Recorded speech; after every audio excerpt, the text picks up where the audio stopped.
በዚህ ዓመት ዲቪ መሙላት ምርጫ ሳይሆን ግዴታ ነው። አዎ ምርጫ ሳይሆን ግዴታ ነው። ይህንን ስል እንግዲህ ብዙዎቻችሁ ለምን የሚል ጥያቄ ተጠይቁ ይሆናል። ይህንን ጉዳይ በተመለከተ ወደ በኋላ ከጠየቃችሁኝ ጥያቄዎች ጋር ምላሽ በምሰጥበት ወቅት የምነግራችሁና የማብራራው ይሆናል። ሌላው በዚህ ሰዓት እንደምታውቁት እንግዲህ የአሜሪካን ገቨርንመንት የዩናይትድ ስቴትስ መንግስት ሸትዳውን አድርጓል።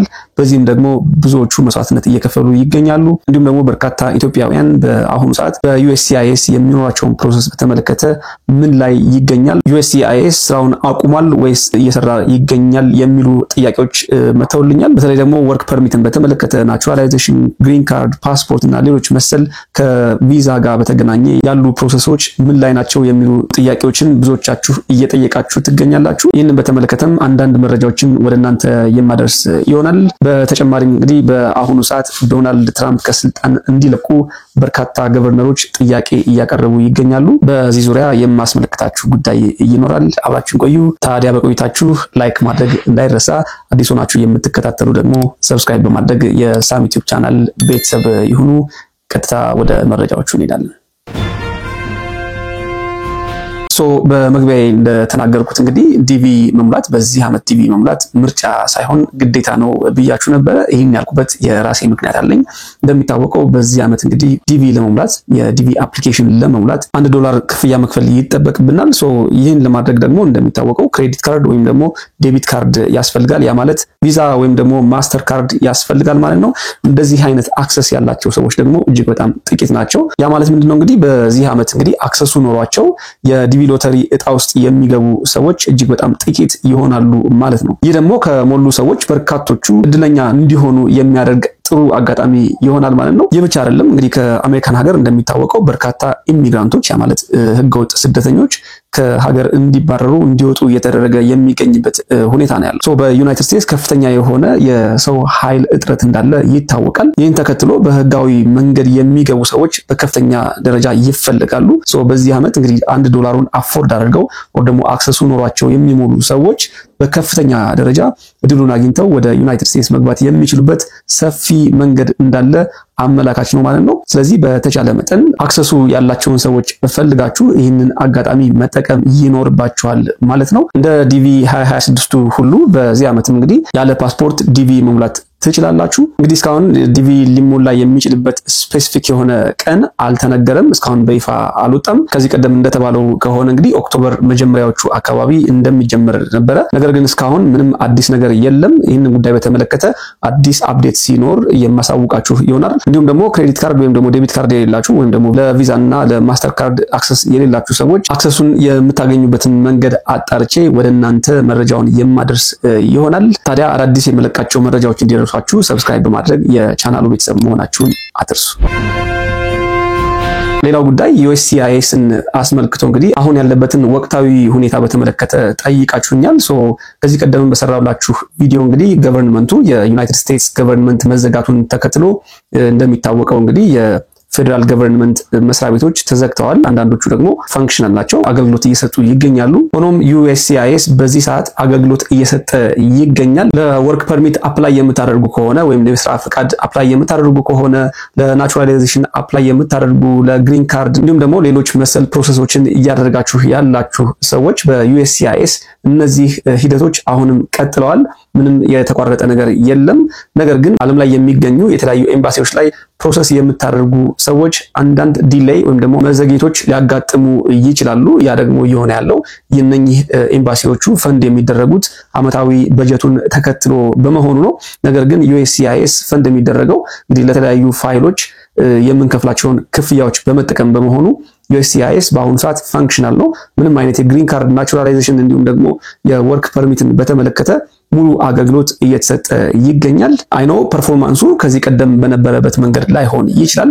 ነገር ግን አሁን የተቀስኳቸው ፕሮሰሶች በሙሉ በሂደት ላይ ይገኛሉ ማለት ነው። ሌላው ምናልባት በዚህ ሰዓት ጥያቄ ውስጥ የሚገባው የፍርድ ቤት ቀጠሮ ያላችሁ ሰዎችን በተመለከተ ነው። የፍርድ ቤት ቀጠሮ ያላችሁ ሰዎች በዚህ ሰዓት እንግዲህ ፍርድ ቤቶች ወይም ደግሞ ኮርትስ በዲፓርትመንት ኦፍ ጀስቲስ ስር በመሆናቸው ምክንያት ስራ ሊቋረጥ የሚችልበት ሁኔታ ያጋጥማል። ያ ማለት እንግዲህ ቀጠሮ ካላችሁ ቀጠሯችሁ ካንስል ሊደረግ ይችላል፣ ኦር ደግሞ ፖስትፖን ሊደረግ ይችላል፣ ለሌላ ጊዜ ሊራዘም ይችላል፣ ኦር ሪስኬጁል ወይም ደግሞ ሌላ የቀጠሮ ቀን ሊሰጣችሁ ይችላል ማለት ነው። ስለዚህ የኮርት ጉዳይ ያላችሁ ሰዎች በአሁኑ ሰዓት እነዚህ ነገሮች ሀፕን ሊያደርጉ ስለሚችሉ ኤክስፔክት ማድረግ ይጠበቅባቸዋል። ከዛ ውጭ ግን USCIS እየሰጠ የሚገኘው አገልግሎት አሁንም በጤናማ አካሄድ ይገኛል ማለት ነው።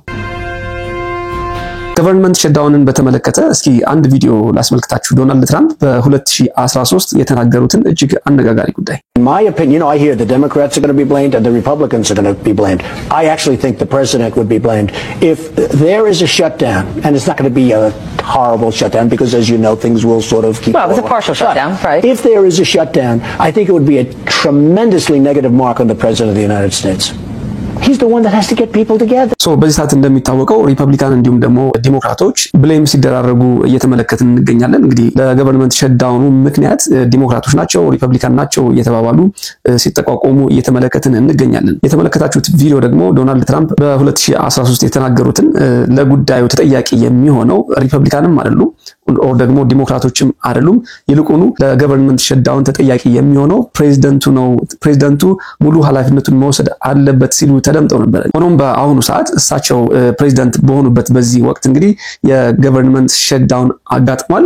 በ2013 ከተናገሩት በመነሳት በዚህ ሰዓት ተጠያቂ መሆን የሚገባቸው ራሳቸው ዶናልድ ትራምፕ ወይም ደግሞ ፕሬዝዳንቱ ናቸው ማለት ነው። ነገር ግን ዶናልድ ትራምፕ ከዚህ በፊት የተናገሩትን ነገር በመሻር በአሁኑ ሰዓት እጃቸውን ወደ ዴሞክራቶቹ እየጠቆሙ ይገኛሉ። እንዲህም ሲሉ ተናግረዋል። And if it's shut down, it's only going to be, if there's a shutdown, it's only because of the Democrats, and they would really be taking away a lot from our country and from the people of our country. ይህ እንግዲህ እጅግ በጣም አስገራሚ ነው። ዶናልድ ትራምፕ የሚናገሩትንና የሚያደርጉትን እንኳን ጠንቅቀው የማያውቁ እጅግ በጣም አሳፋሪ ፕሬዝዳንት መሆናቸውን ጥሩ ማሳያ ይመስለኛል። አሜሪካ እንግዲህ በእኚህ ፕሬዝዳንት እየተመራች ትገኛለች። የመጨረሻ መረጃ የማደርግላችሁ የአንዳንድ ስቴት ገቨርነሮች እንግዲህ ዶናልድ ትራምፕ እያደረጉ ያሉትን ነገር በመመልከት ከስልጣናቸው እንዲባረሩ ሲሉ ጥያቄያቸውን እያቀረቡ ይገኛሉ። የኢሊኖይ ገቨርነር የሆኑት እኚህ ሰው ዶናልድ ትራምፕ ከስልጣን መባረር አለባቸው ሲሉ መልእክታቸውን አስተላልፈዋል። I'm concerned for his health.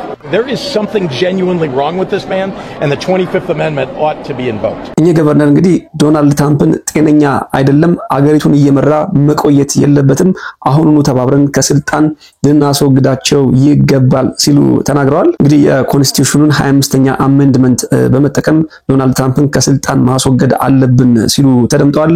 አይ ሆፕ ይህ ጉዳይ የብዙዎቻችሁ ጥያቄና አሜሪካን ለማትረፍ ብቸኛው አማራጭ ሊሆን እንደሚችል አልጠራጠርም። ገቨርነሩ ይህንን ከመናገራቸው በፊት ዶናልድ ትራምፕ እንዲህ ሲል ስለሳቸው ተናግሮ ነበር። We're going into Chicago very soon. That's a big city.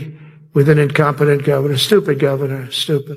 እንደሰማችሁት ነው። ዶናልድ ትራምፕ የመሳደብ እንዲሁም ደግሞ የመዝለፍ ችግር የለባቸውም። በንግግራቸው ገቨርነሩን ለቦታው እንደማይመጥኑና ቃላቱን ደግሞ መጠቀም በማልፈልገው ንግግር ሰድበዋቸዋል፣ አዋርደዋቸዋል። ይህ ደግሞ የመጀመሪያቸው አይደለም። እጅግ በጣም በርካታ ጋዜጠኞችን እንዲሁም ደግሞ በርካታ ሜየሮችን እንዲሁም ገቨርነሮችን በተደጋጋሚ ሲዘልፉና ሲሳደቡ ተደምጠዋል። ዶናልድ ትራምፕ በዚህ አይነት አቲቲዩድ አገሪቱን መምራታቸው ለሁላችንም እንቆቅልሽ ነው። የመረጧቸው ሰዎችም እንግዲህ በዚህ ሰዓት እየተጸጸቱ ይገኛሉ። ምናልባት የገቨርነሩ ጥያቄና ፍላጎት ተፈጻሚ ሆኖ ዶናልድ ትራምፕ ከስልጣን ይወርዱ ይሆን የብዙዎቻችን ጥያቄ ነው። እናንተስ ምን ትላላችሁ? ዶናልድ ትራምፕ በስልጣን ይቆዩ ከሚሉት ጎራ ናችሁ ወይስ አሁኑኑ ይባረሩ ከሚሉት? በኮሜንት ሴክሽን ሐሳብ አስተያየቶቻችሁን አስቀምጡልኝ። አብራችሁኝ ስለነበራችሁ እጅግ አድርጌ አመሰግናለሁ። ላይክ፣ ሼር፣ ሰብስክራይብ ማድረግ እንዳይረሳ። ጤና ይስጥልኝ።